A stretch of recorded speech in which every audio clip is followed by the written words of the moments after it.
Welcome to my channel. और इस video में इस सीरीज़ मतलब ये जो वीडियो की सीरीज़ है इसमें हम जो MPPSC जो असिस्टेंट प्रोफेसर एग्ज़ाम 2024 में हुआ था उसके पेपर को हम सॉल्व करेंगे।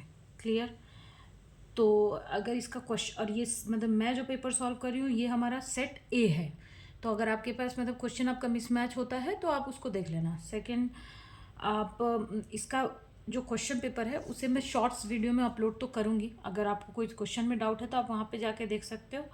अदरवाइज़ आप इस क्वेश्चन पेपर को MPPSC के जो साइट है वहाँ से भी आप डाउनलोड कर सकते हो। क्लियर?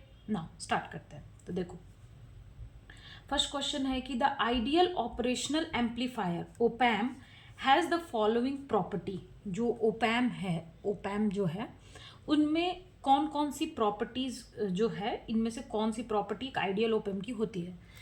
देखो, आप अगर आप MPPSC की तैयारी कर रहे हो असिस्टेंट प्रोफेसर की, या अगर आप सेट की तैयारी कर रहे हो, तो अगर आप MP मतलब प्रोफेसर के एग्ज़ाम की तैयारी कर रहे हो तो भी आपको ये पेपर हेल्प करेगा।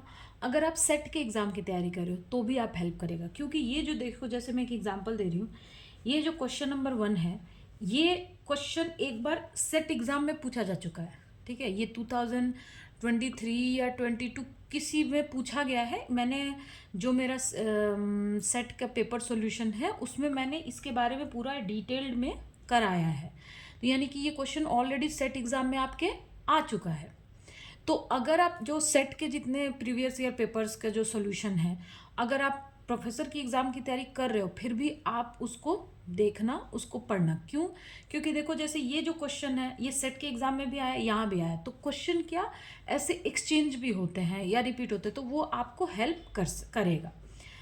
तो और अगर आप सेट के एग्ज़ाम की तैयारी कर रहे हो तब भी आपके लिए ये पेपर हेल्पफुल है।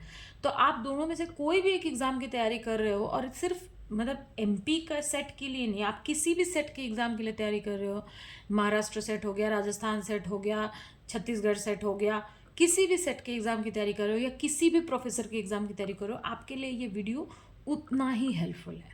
क्लियर? क्योंकि टॉपिक तो सारे यही रहते हैं, कभी कभी क्वेश्चन एकदम सेम हो जाता है, या कभी कभी ऐसा होता है कि मतलब मतलब इसी कॉन्सेप्ट पे मतलब एक क्वेश्चन पूछ देता है। इस टाइप की चीज़ें रहती हैं, तो आप मतलब ज़रूर इसे देखो। क्लियर? ना देखो, the ideal operational amplifier has the following properties.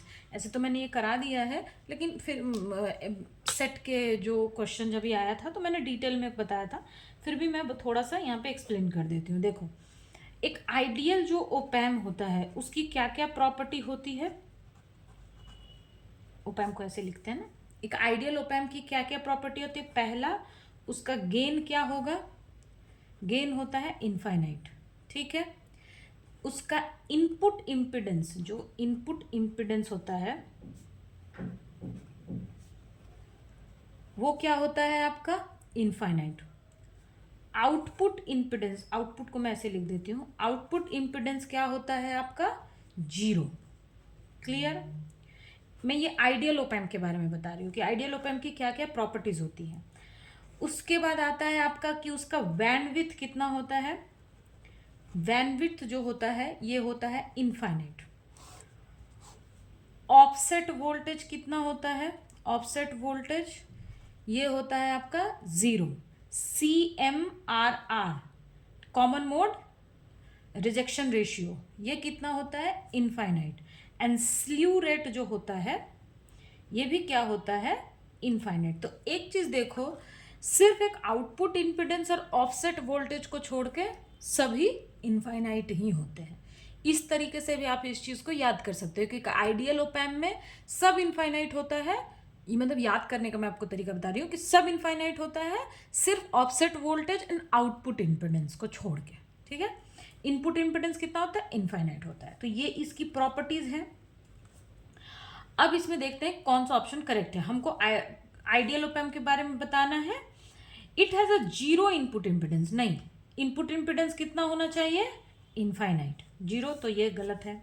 It has infinite output impedance, नहीं, आउटपुट इम्पिडेंस कितना होना चाहिए? 0 होना चाहिए।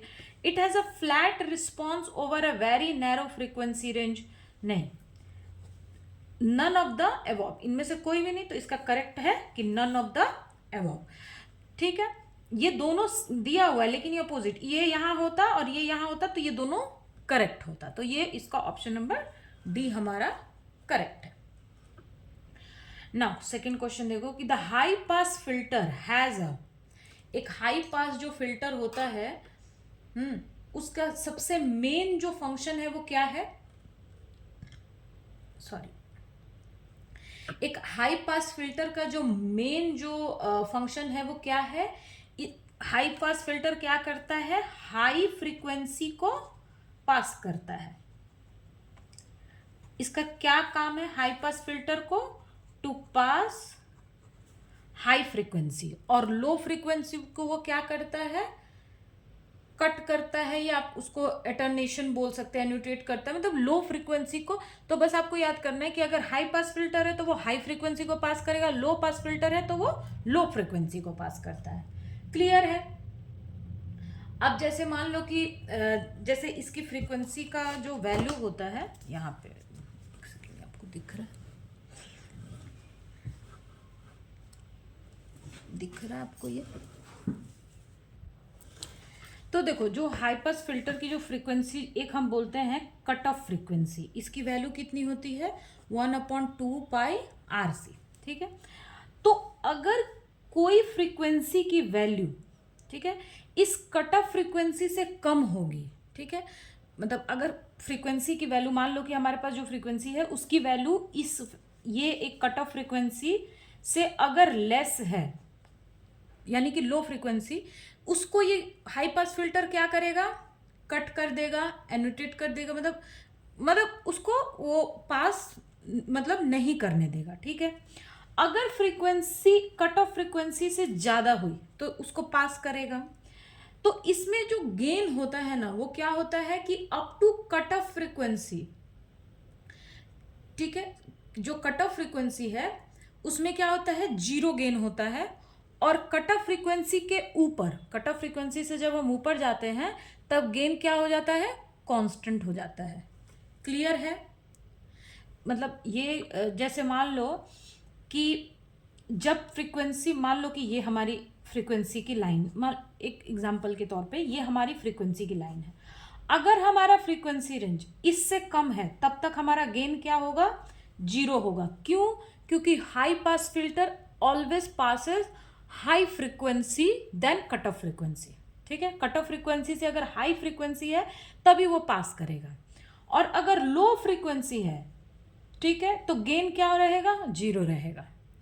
और जैसे ही हाई फ्रीक्वेंसी पे जाता है, मतलब जो फ्रीक्वेंसी को वो पास, मतलब फिल्टर जो है वो पास करता है, तब गेन कितना हो जाता है, गेन जो है वो कांस्टेंट हो जाता है। समझ में आया। अगर फ्रीक्वेंसी लेस देन है कट ऑफ फ्रीक्वेंसी तो गेन क्या होगा, जीरो।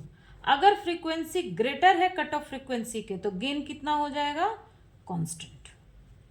क्लियर हुआ। तो देखो अब ऑप्शन में क्या है कि the high pass filter has gain of a zero starting from zero frequency up to cut off frequency above which the gain is constant. ये करेक्ट है। क्यों, मैंने क्या बोला कि up to cut off frequency gain कितना रहता है, जीरो। अब कट ऑफ फ्रीक्वेंसी से अगर फ्रीक्वेंसी ज्यादा हुई तो गेन कितना हो जाएगा, कांस्टेंट। तो ऑप्शन ए करेक्ट है। सेकेंड देखो, gain A up to cut off frequency and zero gain for, नहीं, हाइयर फ्रीक्वेंसी के लिए गेन जीरो नहीं है, गेन क्या है, कांस्टेंट है। जीरो किसके लिए है, up to cut off frequency, मतलब कट ऑफ फ्रीक्वेंसी तक जब तक नहीं आता है तब तक जीरो है, उसके बाद हमारा जो फ्रीक्वेंसी है हाइयर फ्रीक्वेंसी, मतलब आप हाइयर फ्रीक्वेंसी के लिए गेन जो है वो कांस्टेंट है। Zero gain up to high cut off frequency and gain A over certain frequency and zero gain, नहीं ये भी नहीं, तो यानी इसका ऑप्शन ए करेक्ट है।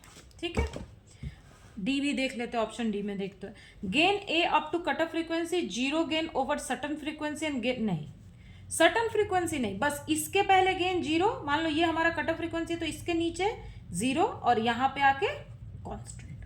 क्लियर, ये समझ में आया। Question number third, the frequency and phase modulation belongs to a class of modulations known as, हमें बताना है कि फ्रीक्वेंसी और फेज मॉड्यूलेशन जो है वो इनमें से कौन से क्लास में, कौन से मॉड्यूलेशन में मतलब लाई करता है। ठीक है, तो इसका एक मैं टेबल आपको बनवा देती हूँ, वो आप मतलब उस टेबल से आपको इजीली याद रहेगा। क्लियर है? एक सेकंड पेज लाती हूँ। देखो पहले यहाँ पे आएगा types of modulation. Clear? Types of modulation, तो ये दो तरीके का होता है। पहले में हम लेते हैं, फर्स्ट जो है वो क्या है, कंटिन्यूअस, जिसको बोलते हैं हम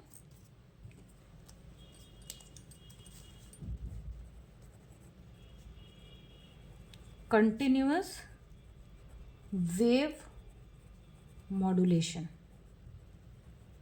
क्लियर? सेकंड क्या आता है, pulse digital modulation. Clear? Types of modulation में दो आते हैं, continuous wave modulation and phase digital modulation. इसमें जो कंटिन्यूअस वेव मॉड्यूलेशन है, इसमें ये दो मतलब उसमें डिवाइड होता है। एक हम बोलते हैं एम्पलीट्यूड मॉड्यूलेशन,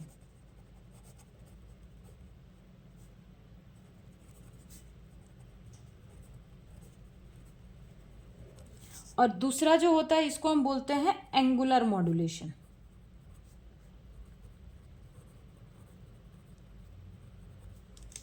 क्लियर?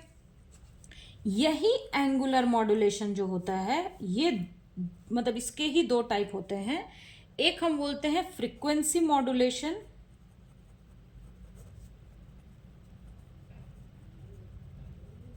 और दूसरा होता है आपका फेज मॉड्यूलेशन।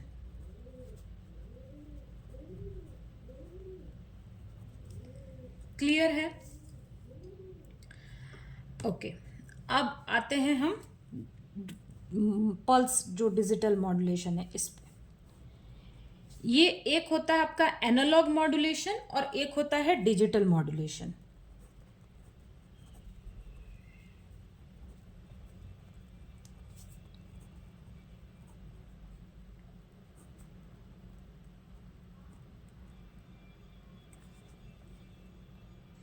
ठीक है, डिजिटल मॉड्यूलेशन का एक और इसको बोलते हैं, इसको हम बोलते हैं पल्स कोड मॉड्यूलेशन।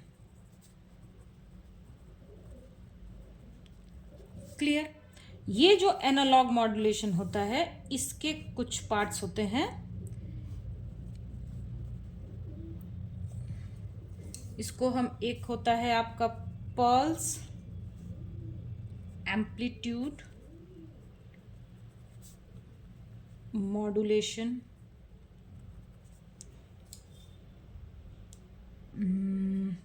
एक होता है आपका pulse position modulation, position modulation, एक होता है पल्स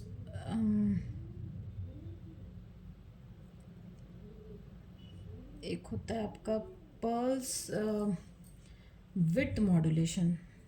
हाँ, एक होता है आपका पल्स, उसको विड्थ, हाँ pulse width modulation, pulse width modulation. Clear है? तो ये आपके सारे टाइप्स ऑफ मॉड्यूलेशंस हैं। क्लियर है? तो ये आपको याद रखना है। ठीक है, ये जो पल्स कॉर्ड मॉड्यूलेशन है ना, इसका एक और रहता है कि डेल्टा मॉड्यूलेशन इसको बोलते हैं। क्योंकि जैसे एग्जाम में कभी कभी ये पूछता है कि ये वाले मॉड्यूलेशन किस में पड़ेगा, ये किस में पड़ेगा। जैसे यहाँ पे जो क्वेश्चन पूछा है, तो ठीक है, जैसे एंगुलर मॉड्यूलेशन में फ्रीक्वेंसी मॉड्यूलेशन, फेज मॉड्यूलेशन आता है, तो एम्पलीट्यूड मॉड्यूलेशन क्या है। अच्छा, इसमें कुछ चीज़ें मैं बता देती हूँ जो आपको ध्यान रखना है कि देखो, जो एम्पलीट्यूड मॉड्यूलेशन है, इसमें क्या होता है कि एम्पलीट्यूड वेरी होता है। ठीक है, एम्पलीट्यूड मॉड्यूलेशन में क्या होता है, एम्पलीट्यूड मॉड्यूलेशन में एम्पलीट्यूड मतलब वेरी करता है, वेरीज। और इसमें क्या होता है, फ्रीक्वेंसी कांस्टेंट होती है। while frequency is constant. Clear. और एंगुलर मॉड्यूलेशन में क्या होता है, इसमें होता है कि amplitude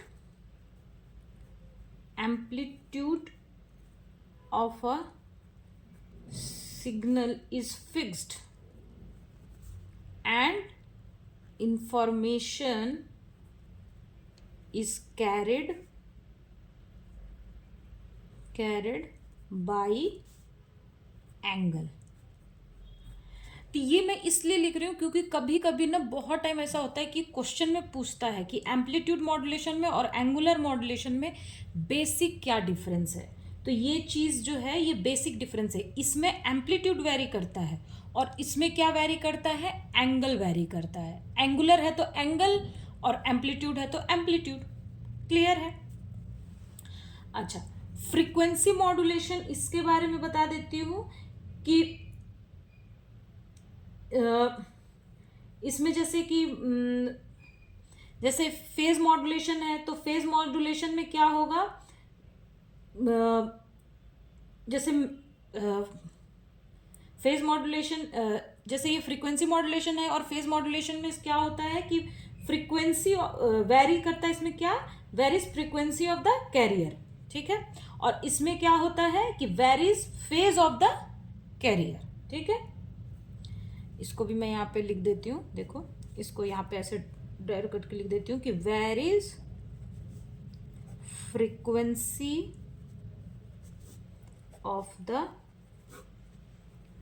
career according to the message signal. और इसमें क्या होता है, varies phase of the carrier. ठीक है. और ये सेम ही है according to the message signal. ठीक है. तो ये चीज़ मैंने इसलिए लिख दी क्योंकि मतलब ये हम मैक्सिमम टाइम ये क्वेश्चंस एग्जाम में पूछता है. इनका बेसिक डिफरेंस पूछता है. Amplitude modulation, angular modulation, frequency modulation, phase modulation, इसके बारे में अक्सर एग्जाम में पूछता रहता है. क्लियर है. तो इसको आप अच्छे से इसमें से मेन जो इम्पॉर्टेंट है वो amplitude modulation, angular modulation, frequency modulation, phase modulation and digital modulation में पल्स कॉर्ड मॉड्यूलेशन, ये इंपॉर्टेंट है. ठीक है. ओके. तो ये आप ये जो चार्ट है इसे आप ज़रूर से मतलब दिमाग में रखना. क्लियर ना. हमारा क्वेश्चन है कि फ्रीक्वेंसी एंड फेज मॉड्यूलेशन जो है वो किस क्लास ऑफ मॉड्यूलेशन में बिलोंग करता है. तो मैंने क्या बताया, देखो फ्रीक्वेंसी और फेज किस क्लास में आता है, एंगुलर मॉड्यूलेशन में. तो इसका आंसर क्या होगा, सी, एंगुलर मॉड्यूलेशन. क्लियर है.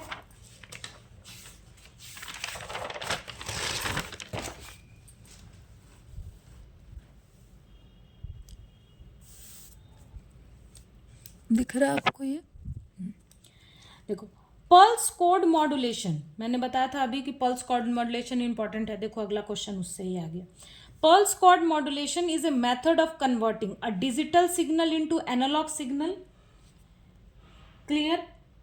N analog signal into digital signal. तो अगर आपको ये नहीं भी पता है कि पल्स कोड मॉड्यूलेशन का क्या काम है, तो लेकिन आपको ये पता है कि ये डिजिटल के केस में आता है, तो यानी कि यहाँ पे क्या हो रहा है कि एनालॉग से किस में कन्वर्ट हो रहा है, डिजिटल में कन्वर्ट हो रहा है.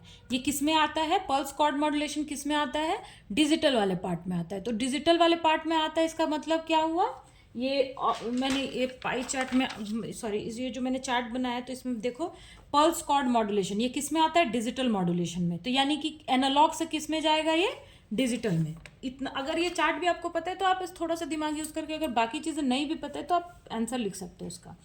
तो pulse code modulation is a method of converting, simple पहले बता दें कि analog signal into digital signal. इसका जो ब्लॉक डायग्राम है इसको आप याद रखना तो उससे भी हो जाता है. जैसे बहुत बार इसका ब्लॉक डायग्राम के बारे में पूछता है. इसमें देखो क्या होता है कि एक एनालॉग सिग्नल होता है, इससे किस में जाता है, सैम्पलिंग, उसके बाद क्वांटाइजिंग,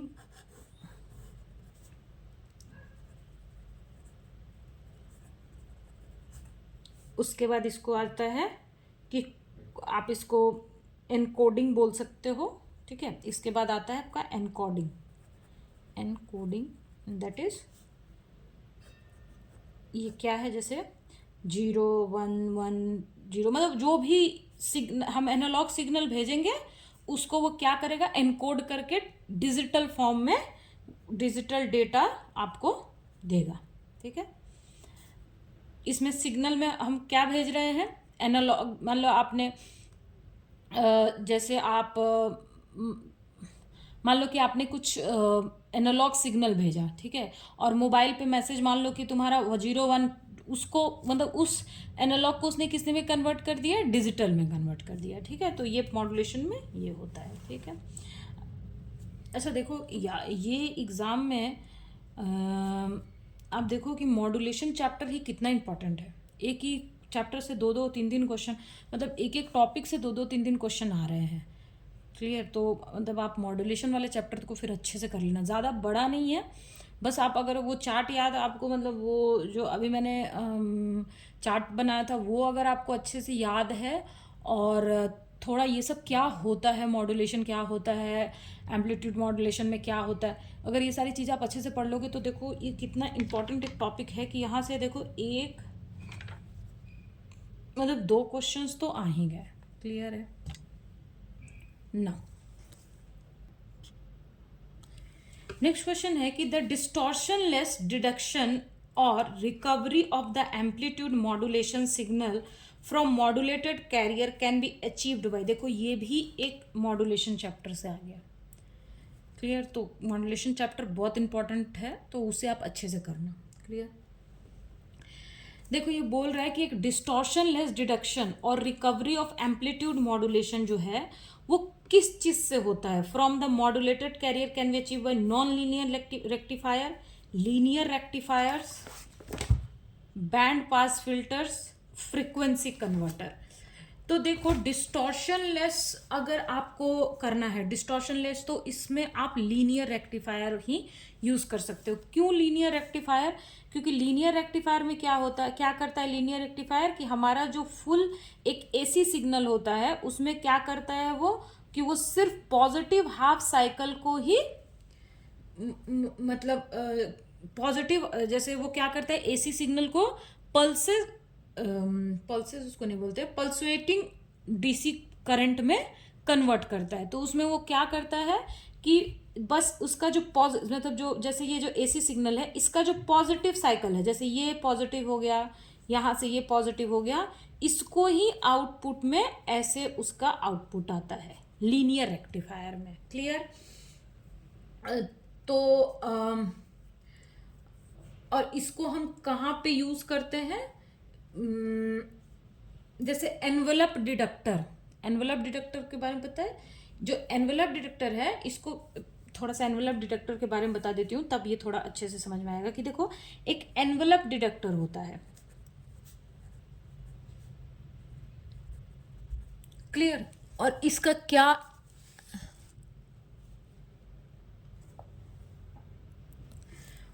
envelope detector is used to detect demodulated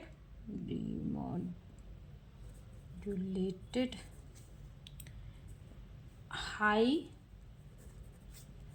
level AM wave, ठीक है। तो एक एनवेलप डिटेक्टर जो होता है उसको हम किस लिए यूज करते हैं, to detect demodulated high level AM wave, ठीक है। इसका जब आप ब्लॉक डायग्राम देखोगे बुक में तो उसमें एक डायोड लगा रहता है, क्लियर है। वो डायोड क्या करता है, वो डायोड जो होता है वो एज अ लीनियर रेक्टिफायर जो है वो काम करता है। जो एनवेलप डिटेक्टर है इसका काम क्या है कि क्या करना, डिटेक्ट करना किस चीज को, demodulated high level AM amplitude wave को डिटेक्ट करना इसका काम है। तो इसका जब आप सर्किट डायग्राम और चीजें देखोगे तो वहां पे एक डायोड लगा रहता है। वो डायोड क्या करता है, वो डायोड एक्ट करता है एज अ लीनियर रेक्टिफायर, और लीनियर रेक्टिफायर का क्या काम है कि वो पॉजिटिव सिर्फ हाफ साइकिल को ही आउटपुट में शो करता है, ठीक है। मतलब रिजल्ट जो आता है उसमें सिर्फ पॉजिटिव हाफ साइकिल ही आपको मिलेगा। तो ये इसका मेन काम क्या हो गया कि आपके डिस्टॉर्शंस को मतलब कम करना, डिस्टॉर्शन लेस कर दो या डिस्टॉर्शन को काफ़ी हद तक कम करना, ठीक है। तो इसके लिए यहाँ पे देखो एक दिया है non linear rectifiers, linear rectifiers. तो मैंने अभी बताया कि उसका क्या काम है। अगर हमें डिस्टॉर्शन मतलब डिडक्शन चाहिए तो वहाँ पे हम लीनियर रेक्टिफायर्स का यूज़ करेंगे, मतलब यूज़ करते हैं। जैसे एनवेलप डिटेक्टर है तो उसमें डायोड जो है यूज़ किया, क्यों यूज़ किया, ताकि वो लीनियर रेक्टिफायर के जैसा काम करे, ठीक है।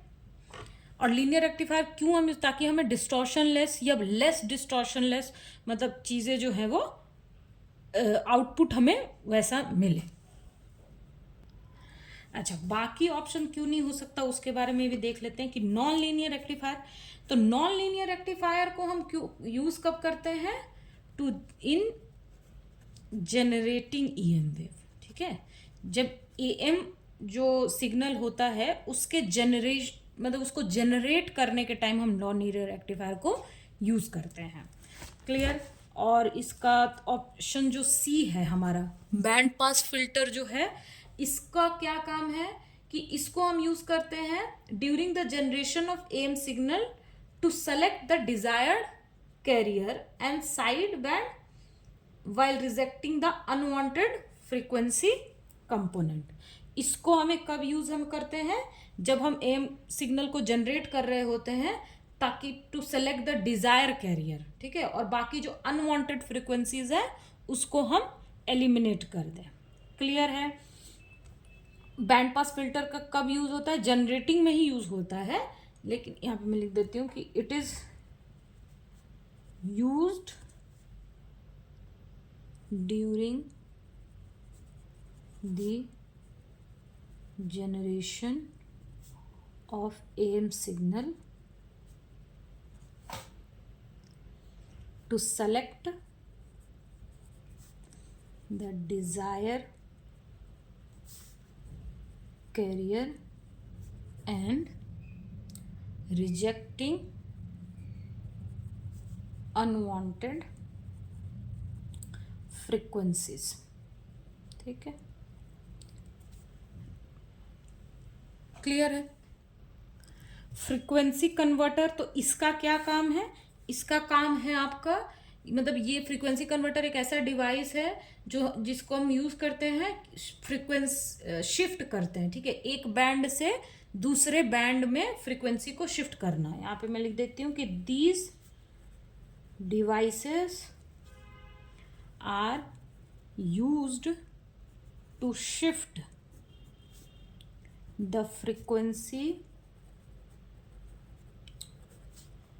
of a signal from one band to another, clear है।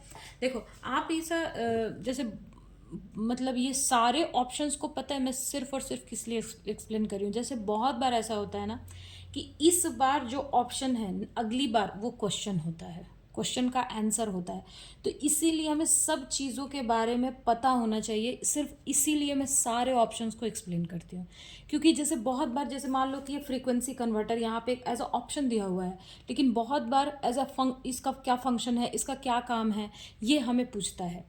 तो होता क्या है कि जब हम इंफॉर्मेशन वाला जो हमारा जो चैप्टर है जब हम उसको पढ़ते हैं या कोई भी चैप्टर पढ़ते हैं तो हमारे पास मतलब एक एक चीज़ कभी कभी हम नहीं पढ़ पाते, एज अ रिवीजन हमारा नहीं। तो ये अगर आप वीडियो उस टाइम देखते हो तो आपके दिमाग में ये चीज़ रहता है कि हाँ फ्रीक्वेंसी कन्वर्टर का क्या काम है, बैंड पास फिल्टर का क्या काम है, तो ये सारी चीज़ें आपके दिमाग में रहेंगी। तो आप एग्ज़ाम में अगर इसके ऊपर कोई क्वेश्चन आ भी जाता है तो आप उसे ईजिली कर सकते हो। इसलिए मैं एक एक ऑप्शन को भी एक्सप्लेन कर रही हूँ, क्लियर है। तो आप ये मत सोचो कि मैम ये क्यों ऑप्शन के लिए एक्सप्लेन कर रही हैं, ऐसा नहीं है, क्योंकि बहुत बार ऐसा होता है कि ऑप्शन से ही अगला क्वेश्चन बनता है।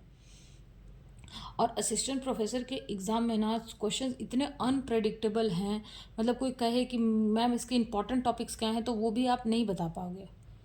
जो कि अब मतलब जैसे कुछ कुछ टॉपिक्स तो खैर मैंडेटरी है, वो हर एग्ज़ाम के लिए ही होता है, जैसे मैट्रिक्स हो गया, चीज़ें हो गई। लेकिन यहाँ पे क्या एक एक टॉपिक एक एक चीज़ है। जैसे अब देखो मॉड्यूलेशन वाला टॉपिक है, वहाँ से 3-4 क्वेश्चन आ जा रहा है, कभी कभी वहाँ से एक क्वेश्चन भी नहीं आता है। तो इसीलिए अगर आप एज अ रिविजन के तौर पे अगर देखोगे आप, तो आपके लिए ये मतलब काफ़ी हेल्पफुल रहेगा। ठीक है, देखो क्वेश्चन नंबर 6 देखते हैं। बोल रहा है कि if beta and K respectively represent the volume expansivity and isothermal compressibility. अच्छा देखो यहाँ पे बीटा जो है ना, ये वॉल्यूम एक्सपेंसिविटी के दिया गया है। बहुत बार क्वेश्चन में बीटा ना बल्क मॉडुलस के उसमें भी देता है। तो आप बल्क मॉडुलस और वॉल्यूम एक्सपेंसिबिलिटी विटी के में कंफ्यूजन नहीं करना है, ठीक है। Beta is a different thing, मतलब bulk modulus is a different thing and volume expansivity is a different thing. Clear? जो वॉल्यूम एक्सपेंसिविटी होती है, ये क्या होता है, ये मेजर करता है कि जो मटेरियल का जो वॉल्यूम है वो टेम्परेचर के साथ कितना चेंज होता है, ठीक है। तो beta is a 1/v del v by del T at a constant p, मतलब वॉल्यूम जो है वो टेम्परेचर के साथ कितना चेंज होगा। और बल्क मॉडुलस क्या रिप्रेजेंट करता है, ये स्टिफनेस को रिप्रेजेंट करता है। स्टिफनेस का क्या मतलब है कि जब हम किसी भी चीज़ के ऊपर प्रेशर लगाते हैं, जैसे मान लो कि ये पेन है, ठीक है, इसके ऊपर मैं ऐसे प्रेशर लगा रही हूँ, तो ये कितने देर तक जो है ये अपने वॉल्यूम में कोई चेंज नहीं लाएगा। चेंज लाने का मतलब क्या हो गया कि मटेरियल जो है वो मतलब कंप्रेशन को कितना ज़्यादा रजिस्ट कर रहा है, ठीक है। अगर ये मान लो कि कोई स्प्रिंग होता तो मैं इसे ऐसे थोड़ा सा भी प्रेशर लगाती है पूरा कंप्रेस्ड हो जाता, लेकिन ये तो हम क्या बोलते हैं कि उसका कंप्रेशन रेजिस्टेंस काफ़ी कम है, यानी वो स्टिफनेस उसमें नहीं है। अगर मैं इस पेन के कैप के ऊपर प्रेशर लगा रही हूँ और ये क्या हो रहा है, ये कंप्रेस्ड हो रहा है, नहीं हो रहा है, तो इसका यानी कंप्रेशन रेजिस्टेंस बहुत ज़्यादा है। तो बल्क मॉडुलस जो है वो उसी रेजिस्टेंस को दिखाता है, ठीक है। तो ये दोनों चीज़ें काफ़ी अलग हैं, आप कंफ्यूजन नहीं होना, क्योंकि बीटा दिया हुआ है तो बहुत लोग ये सोच सकते हैं कि हाँ ये बल्क मॉडुलस ही है तो यहाँ पे बल्क मॉडुलस का फॉर्मूला लिख दिया। नहीं, ये वॉल्यूम एक्सपेंसिविटी है, ये और bulk modulus is a total different thing. Clear? तो बीटा हो गया। के क्या है, आइसोथर्मल कंप्रेसिबिलिटी है। आइसोथर्मल कंप्रेसिबिलिटी, तो इसका फॉर्मूला क्या होता है आपका, -1/v del v by del T at a constant t। मतलब हम प्रेशर लगा रहे हैं तो किस में चेंज आ रहा है, वॉल्यूम में चेंज आ रहा है। क्लियर है? हमें क्या पता करना है, हमें b बाई के की वैल्यू पता करनी है। क्लियर? तो यहाँ पे तो स्पेस नहीं है, पेज लेके देखो। बीटा की वैल्यू हमारे पास कितनी है, 1/v del v by del T at constant p, and k की वैल्यू कितनी है, 1/v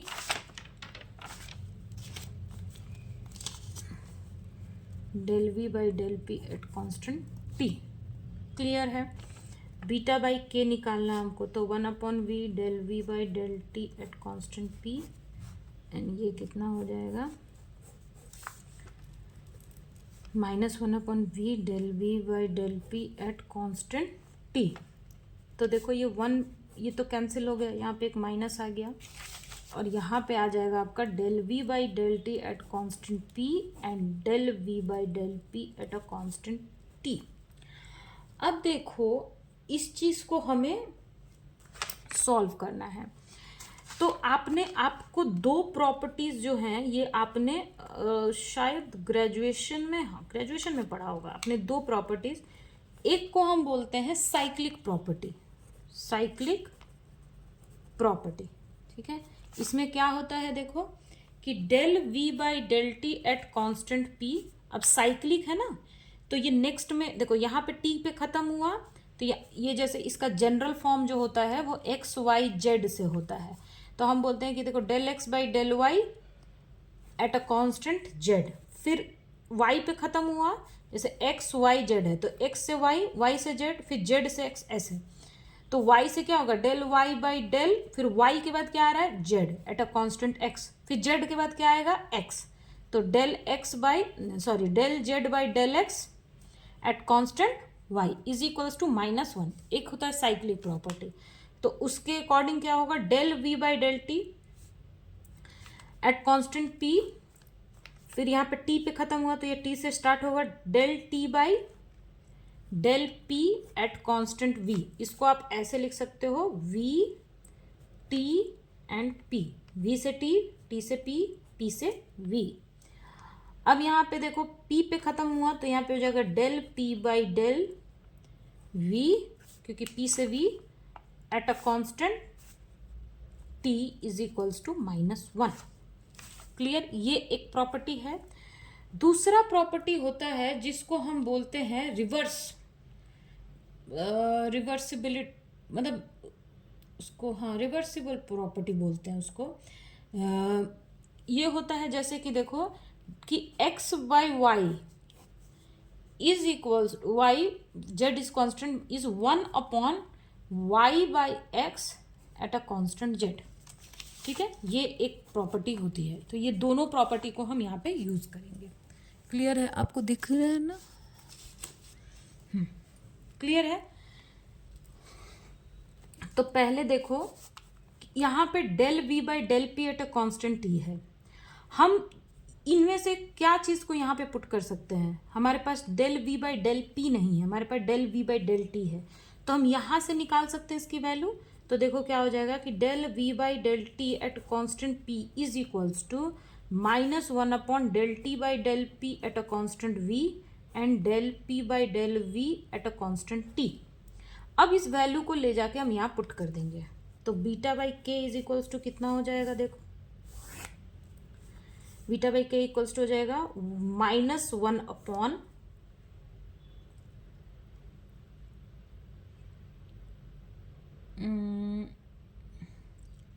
एक सेकेंड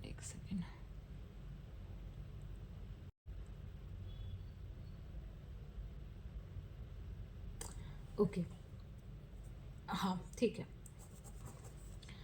अब देखो ये अगर हम यहाँ लेके जाएंगे तो फिर हमें उल्टा वापस से करना पड़ेगा। अच्छा, ये देखो कि del we by del t कितना है? -1 upon del T by del p, और यहाँ पे p बाई वी। तो मैंने बोला कि इसमें और इसमें अगर हम रिवर्सिबल प्रॉपर्टी, ये प्रॉपर्टी को इसमें लगा दें, ये वाली प्रॉपर्टी को इसमें यूज कर दें, तो ये कितना हो जाएगा? Del we by del T at a constant p is equals to कितना हो जाएगा? देखो del x by y is equals to z is equals to हम क्या बोल सकते हैं? 1 upon y by x, del y by del x बोल सकते हैं ना, रिवर्सिबल प्रॉपर्टी से। तो इस प्रॉपर्टी को हम यहाँ पे लिखेंगे, तो ये जो del T by del p है, तो ये हो जाएगा तुम्हारा del P by del T at a constant v, और यहाँ पे del P by del v है एट अ कांस्टेंट टी, तो ये वाली प्रॉपर्टी यूज करेंगे, तो ये क्या हो जाएगा? देखो del we by del P at a constant t. अब इस चीज को हम यहाँ पे पुट करेंगे, ये जो चीज है इसको यहाँ पुट करेंगे, तो हो जाएगा beta upon k is equals to del P by del T at a constant v. अच्छा, यहाँ पे एक माइनस की वैल्यू है, ठीक है, आप याद रखना, del we by del P at a constant t divided by, अच्छा, और यहाँ भी एक माइनस का साइन है, तो ये यहाँ माइनस आएगा। क्लियर, तो ये माइनस और ये माइनस मिलके ये कितना हो जाएगा? प्लस, और यहाँ पे कितना आ जाएगा? Del we by del P at a constant t. अब देखो ये और ये कैंसिल हो गया, तो बीटा बाई के की वैल्यू कितनी आ जाएगी? Del P by del T at a constant v. ठीक है, ये हमारा आंसर आ गया। क्लियर है, समझ में आया? इसमें कुछ नहीं किया है, बस ये दो प्रॉपर्टीज को हमने यूज किया। एक साइक्लिक को, पहले हम साइक्लिक वाला लेंगे, फिर इसको हम रिवर्सिबल प्रॉपर्टी से इसको रिवर्स करके लिख लेंगे, और फिर ये कैंसिल हो के हमको आंसर मिल जाएगा। क्लियर है?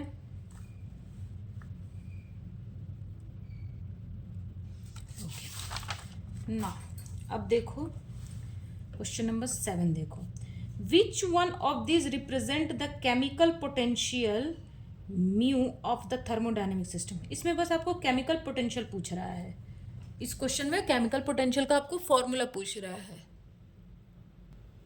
तो देखो केमिकल पोटेंशियल क्या होता है आपका? Mu upon t is equals to del S by del n at a e N v constant. Chemical potential अगर जनरली बोला जाए तो केमिकल पोटेंशियल क्या होता है? तो केमिकल पोटेंशियल में नंबर ऑफ क्या बोलेंगे, नंबर ऑफ पार्टिकल के एक्सचेंज होने से जो एनर्जी मतलब, तो उसको ही हम केमिकल पोटेंशियल बोलते हैं। तो यहाँ पे del S by del N E V, तो U mu is equals to कितना हो जाएगा? -1/T del S by del N constant E N V. तो इसका ऑप्शन ए करेक्ट है। इसमें कुछ नहीं, बस केमिकल पोटेंशियल का फॉर्मूला पूछ रहा था और कुछ नहीं है। अच्छा,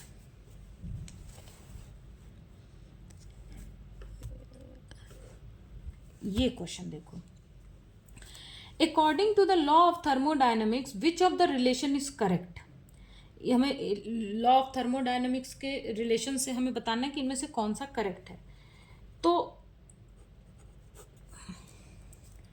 यहाँ पे देखो U की बात हो रही है, P की बात हो रही है और T की बात हो रही है।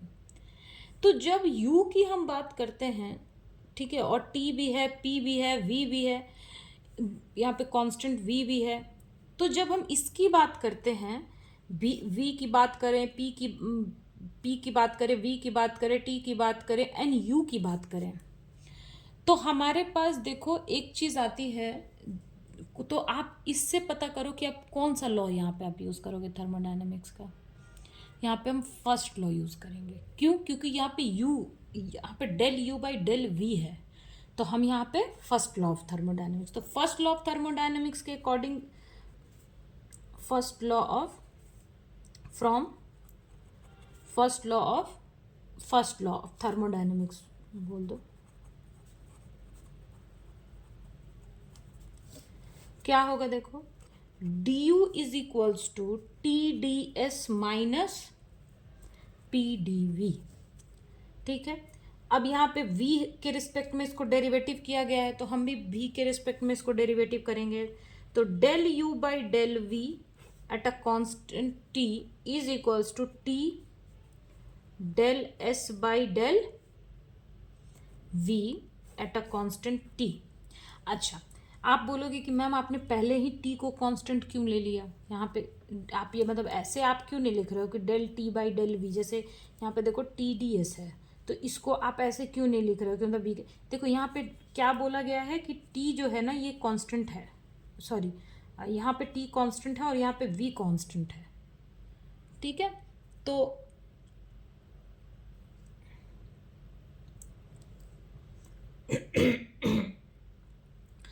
यहाँ पे देखो del u by del v at a constant t में ले रही हूँ, तो जब टी कांस्टेंट है तो उसका तो कोई डेरिवेटिव होने का तो मतलब ही नहीं होता, इसीलिए। तो t del S by del v at a constant t, और यहाँ पे देखो v के रिस्पेक्ट में जब डेरिवेटिव है तो p तो ठीक है, ये v है और v तो मतलब कैंसिल होके तो 1 होगा, तो ये हो जाएगा p। अब देखो कहीं भी ऑप्शन में हमारे पास डेल एस की बात नहीं है, हमें किसके फॉर्म में लेके जाना है? p के फॉर्म में लेके जाना है, मतलब del p by del T करना है। यहाँ पे del S by del V आ गया है, तो हम क्या करेंगे कि यहाँ पे मैक्सवेल इक्वेशन का यूज करेंगे, फ्रॉम मैक्सवेल इक्वेशन। तो मैक्सवेल इक्वेशन से क्या होता है देखो कि del S by del V, Maxwell equation 4 है, 4 में से हम वो ढूंढेंगे जहाँ पे डेल एस मतलब एनोट्रॉपी मतलब एस और पी का रिलेशन आए। ठीक है, तो एक होता है del S by del v at a constant t is equals to del P by del v, sorry del P by del T at a constant v आता है। ठीक है, तो इसको हम यहाँ पे पुट कर देंगे, तो हो जाएगा del u by del v at a constant t is equals to t del P by del t, इसके जगह पे v माइनस पी। तो हमारा कौन सा रिलेशन निकल के आया? देखो ऑप्शन बी।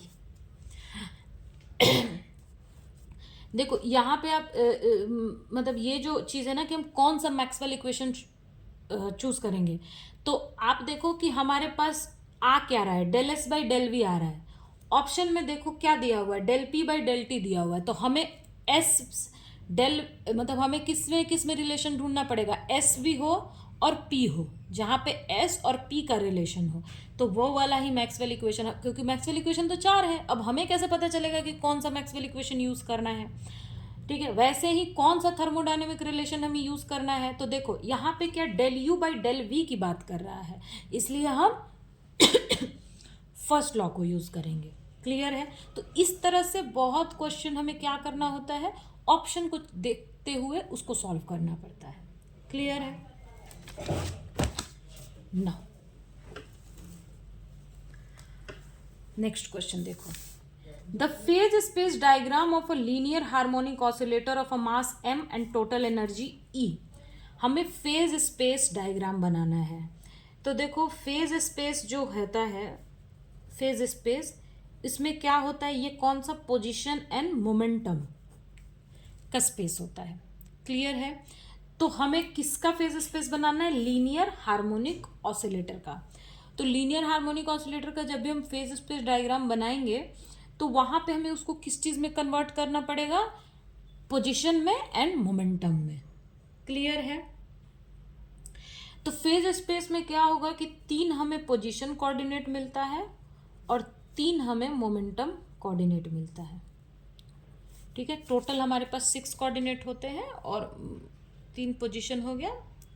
मैं 1D की बात कर रही हूँ, सॉरी 1D नहीं, मतलब 3D में। ठीक है, 3 पोजीशन यानी एक्स वाई जेड और 3 momentum p x p y p z. 3D में क्या होगा, एक्स वाई जेड और मोमेंटम क्या हो जाएगा, p x p y p Z.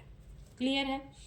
लेकिन यहाँ पे harmonic oscillator, linear harmonic oscillator की बात करें तो हम 1D का ही ले लेते हैं। ठीक है, तो देखो इसको कैसे कन्वर्ट करते हैं। सबसे पहले हमें क्या करना होता है कि हमें जो भी मतलब ऑब्जेक्ट दिया हुआ है उसकी हमें एनर्जी की वैल्यू, टोटल एनर्जी की वैल्यू लिखनी पड़ती है। तो एनर्जी की value of linear harmonic oscillator कितना होगा, energy of harmonic oscillator HO से मैंने डिनोट कर दिया है, तो ये कितना हो जाएगा, P square by 2m plus half के x square is equals to E. Clear? अब देखो डायग्राम में हमें क्या करना पड़ेगा कि इसको थोड़ा सिंप्लीफाई करना पड़ेगा। तो ये देखो, ये हो जाएगा तुम्हारा पी स्क्वायर 2me और ये हो जाएगा हाफ के x square equals to 1 by e equals to 1। अब ये जो डायग्राम है, ये जो इक्वेशन तुम देख रहे हो, इस चीज को देख करके आपको कोई एक, आपको इक्वेशन पता चल रहा है कि मतलब ये किस चीज का इक्वेशन हो सकता है। ये जो आप इक्वेशन देख रहे हो, ये इसको देख करके आपको कोई आइडिया आ रहा है कि किस चीज का इक्वेशन हो सकता है।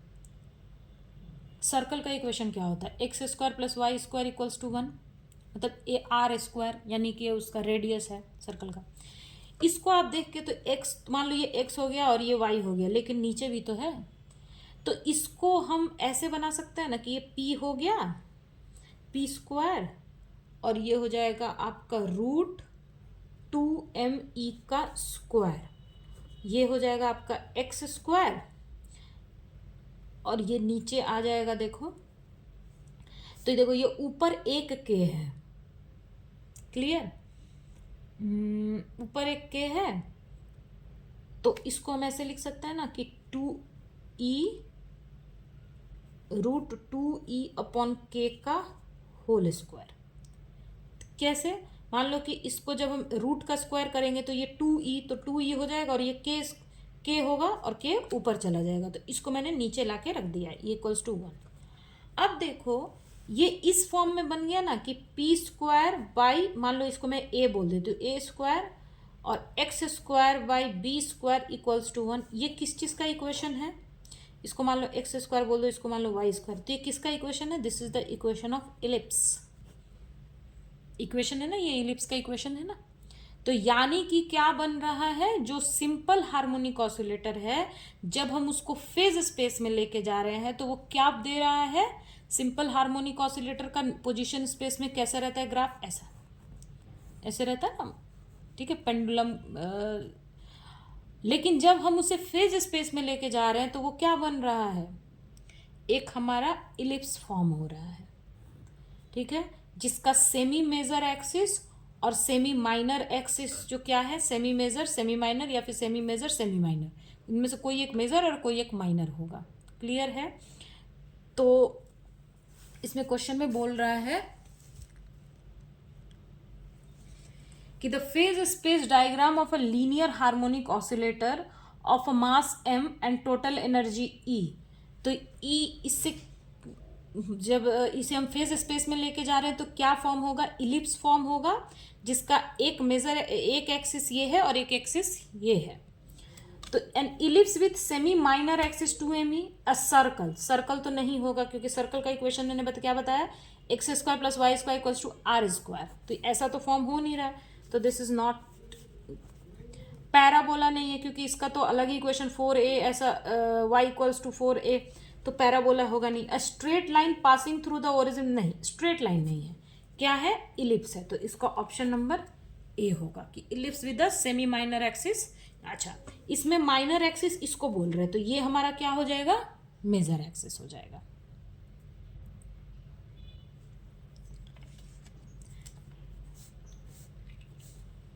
यानी इसका क्या मतलब है कि x को इन लोगों ने इधर और p को इधर प्लॉट किया है। अगर ये ऐसा होता, सॉरी, p इधर होता और x इधर होता, तब हम बोलते हैं कि मेजर एक्सिस ये है और माइनर एक्सिस ये है। तो ये थोड़ा सा प्लॉटिंग इसका कैसा है, उस हिसाब से माइनर और मेजर डिसाइड हुआ। मेजर का मतलब क्या है कि जो यहाँ से ये वाला डिस्टेंस, मतलब जो लॉन्गर डिस्टेंस है, और शॉर्टर हो गया यहाँ से ये वाला डिस्टेंस। ठीक है, बाकी इसमें कंफ्यूज होने वाली कोई इतना बात नहीं है ना। नेक्स्ट क्वेश्चन है कि the ensemble of a system in which every system has a equal energy whose all quantum states are equally probable. तो एनर्जी इक्वल है तो ये क्या होगा, माइक्रो कैनोनिकल। ठीक है, माइक्रो कैनोनिकल में क्या, ईवी एनर्जी वॉल्यूम कांस्टेंट रहता है। ठीक है, और इसमें ग्रैंड कैनोनिकल में केमिकल जो पोटेंशियल जिसको बोलते हैं, और कैनोनिकल में टेम्परेचर, ये सब। ठीक है, तो इस एनर्जी जो है वो किस में रहता है, माइक्रो कैनोनिकल में। ठीक है,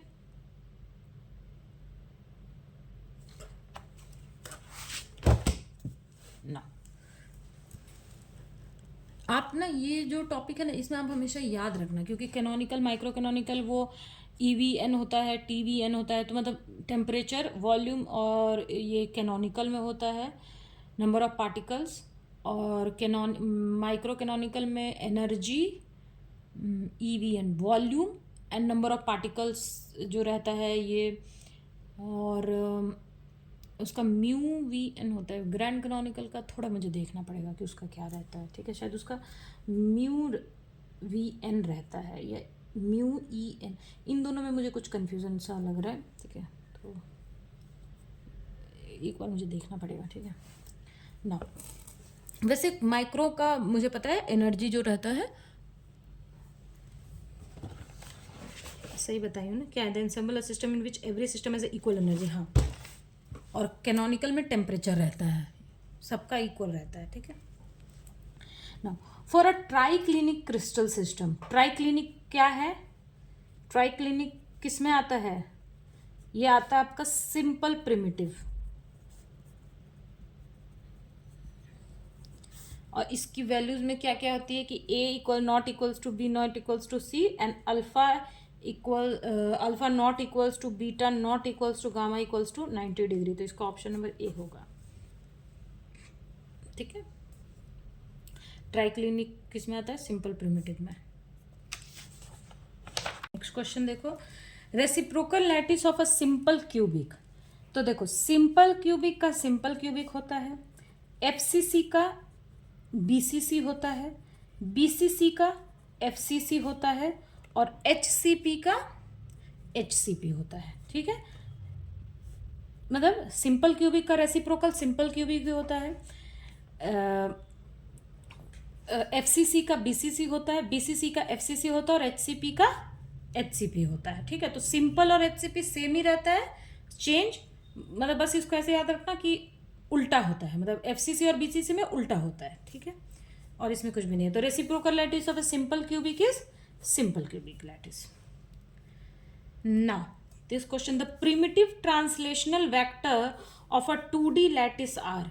2D लैटिस दिया हुआ है, एक ये वेक्टर और एक ये वेक्टर है। हमको क्या करना है कि ट्रांसलेशन वेक्टर ए हमें पता करना है कहाँ पे, ऑफ इट्स रेसिप्रोकल लैटिस। तो देखो ये इसका जो सॉल्यूशन है, जो कि ये 2D में दिया हुआ है और हम जनरली 3D में इसका पढ़ते हैं, ठीक है। फॉर्मूला हमारा 3D में पड़ा हुआ है। तो इसको थोड़ा सा सॉल्व करने का छोटा सा एक ट्रिक है कि इसमें हम क्या करेंगे, देखो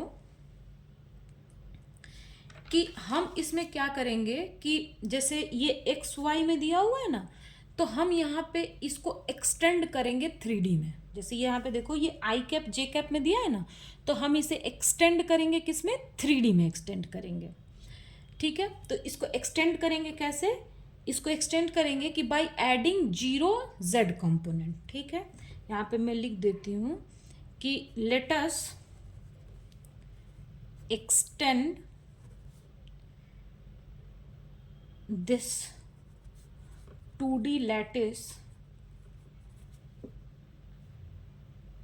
2D lattice into 3D by adding 0 z component, clear, and let k cap be the unit vector along z axis, clear है। ये मैंने क्यों किया, ये इसका देखो बताती हूँ कि जो 2D में जो फॉर्मूला होता है ना, जैसे हमें a का निकालना है तो इसका 2D में जो फॉर्मूला होता है 2 pi b into n cap divided by a cross b का मॉड। इसमें जो n कैप होता है ना, ये क्या होता है, यूनिट वेक्टर, ठीक है। तो ये यूनिट वेक्टर होता है, या फिर आप बोल सकते हो कि परपेंडिकुलर यूनिट, मतलब परपेंडिकुलर यूनिट वेक्टर आप बोल सकते हो इसको, कि unit vector perpendicular to the plane. तो अब मान लो कि यहाँ पे आई कैप और जे कैप में तो ए ही दिया हुआ है और बी जो है वो जे के अलोंग है, तो हम जो परपेंडिकुलर वेक्टर लेंगे तो वो तो मान लो आई और जे के जो परपेंडिकुलर होगा तो वो क्या होगा, के ही होगा।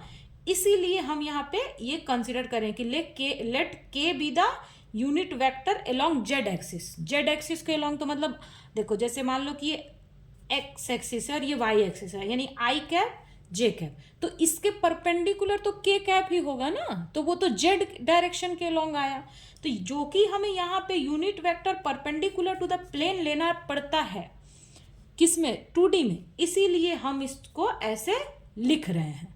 ये चीज इसीलिए मैंने इस चीज को इस तरीके से एक्सटेंड किया है। तो देखो a इज इक्वल्स टू हमें कितना दिया हुआ है, 2i प्लस जे कैप, कितना दिया, 2i plus j cap, and b is equals to हमें कितना दिया हुआ है, दैट इज 2j कैप। तो इसको जब हम एक्सटेंड करेंगे तो ये क्या हो जाएगा, a equals to 2i cap plus j cap plus 0k cap, और b को हम लिखेंगे तो ये कितना, देखो i तो है नहीं तो 0i cap 2j cap plus 0k cap, clear. अब हमें क्या करना है, a क्रॉस b निकालना है, तो that is equals to i j k। तो 2 1 0 0 2 0, तो i कैप कितना हो जाएगा, देखो ये और ये कैंसिल, तो 0 0 हो गया, और आपका हाँ, और प्लस माइनस जे, तो जे देखो ये और ये कैंसिल हुआ तो ये भी 0 हो गया, और के कैप, तो के देखो कितना, 2 2 जब 4 और ये 1 तो ये 4, तो दैट इज इक्वल्स टू कितना आ गया आपका 4 के कैप, क्लियर है। इसकी हमें क्या मॉड वैल्यू लेनी रहती है, तो this mod value is root over A square plus B square plus C square, तो सबका ए तो है नहीं, सी भी है नहीं।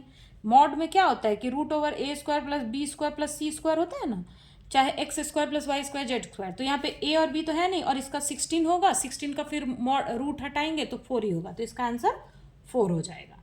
तो ए कितना हो गया, 2 pi v vector dot k cap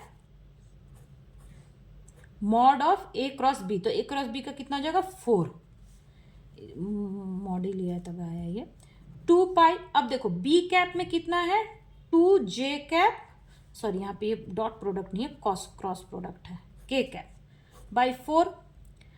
अब ये 2 एक 2 ये 2 और ये 2 कैंसिल हो गया। अब क्या आएगा जे क्रॉस के, तो दैट इज इक्वल्स टू कितना आ जाएगा, और यहाँ पे एक पाई आएगा। ये 2 को मैं बाहर ले लेती हूँ, ठीक है, जे क्रॉस जे होता है, तो ये 2 से ये 2 कैंसिल होगा। अब देखो आई जे के होता है, तो आई और जे का क्रॉस प्रोडक्ट कितना होता है, के कैप होता है, और जे और के का क्रॉस प्रोडक्ट कितना होता है, आई होता है, तो ये पाई आई कैप आ गया। यानी कि हमारा जो रेसिप्रोकल लैटिस आएगा वो कितना आ जाएगा, पाई आई कैप, ये आई कैप होगा। क्लियर है, ये हमारा आंसर आएगा। समझ में आया है। ये देखो 2 इसका मैग्नीट्यूड था, तो मैंने मैग्नीट्यूड को बाहर ले लिया, और आई और जे, इसको अगर आपको लग रहा है कि मैम ने कैसे इसको बाहर ले लिया, तो इसको आप आई जे का जो मल्टीप्लिकेशन ऐसे रहता है ना, उस तरह भी आप करके इसको आप देख सकते हो। जो क्रॉस मल्टीप्लिकेशन जैसे मैंने यहाँ पे किया है, इस तरीके से भी आप करके देख सकते हो। ठीक है, तो ये पाई आई, तो यानी इसका आंसर कौन सा आ रहा है हमारा, ऑप्शन डी हमारा करेक्ट है। क्लियर, तो ये सारी चीज़ें आपको समझ में आई है, और आप मेरे चैनल को प्लीज़ सब्सक्राइब कर दो। बाकी के जो क्वेश्चंस है हम नेक्स्ट वीडियो में करेंगे। Okay, thank you so much.